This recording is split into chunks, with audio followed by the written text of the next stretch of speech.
Hi there everyone, it's Tony Paladin, Managing Partner at LCP Global Sports Consulting, and in between intervals I thought I'd share a tidbit of proprietary information. So apart from speaking about the gold medal approach, which I often talk about, and that's basically addressing all elements of your life with perfection, which is why all good ideas come, like now, halfway through an interval, I'd like to speak a little bit about the spray and pray approach that's often taken in sponsorship procurement, and why it sometimes works in terms of maybe activating a deal, but often those deals, luck aside, don't last the test of time. And the reason for that is lack of strategy.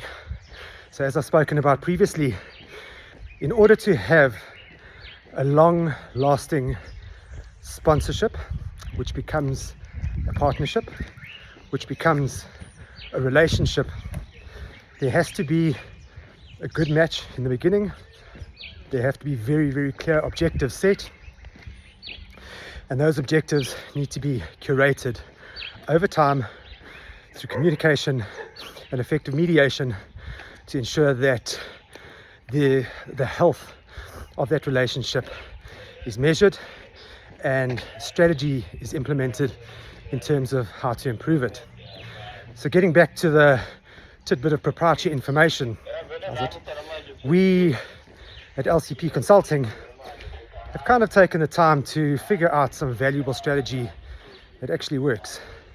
And a very, very pertinent piece of information is not taking the spray and pray approach, as we've done in the past and failed a lot of the time.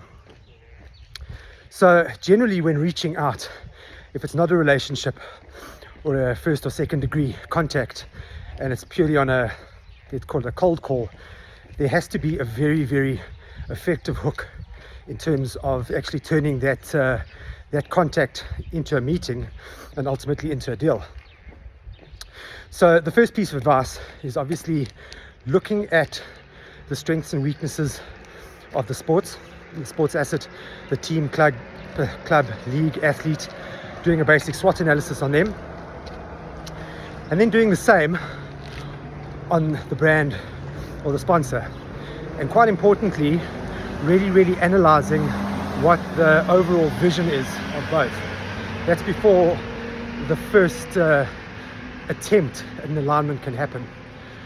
Once you've aligned two brands that you think can potentially work together, you then have to catch their attention. And as we all know, cold calling can be quite a challenge. So what's the best thing to do? Well, the strategy behind it, once you've basically ascertained what you think a good match could be, is having that first contact. And generally, that first contact will almost always result in a meeting. If you keep the initial contact, whether it's through a LinkedIn message or an email, short, less than 50 words if possible, and you start that email off with a trigger or a hook. So catch the attention. Once you've caught the attention, you move very, very quickly to a value proposition. Once you've defined those two, you then have to answer the question, why you? Why am I reaching out to you? Why have I triggered you and offered you my value proposition?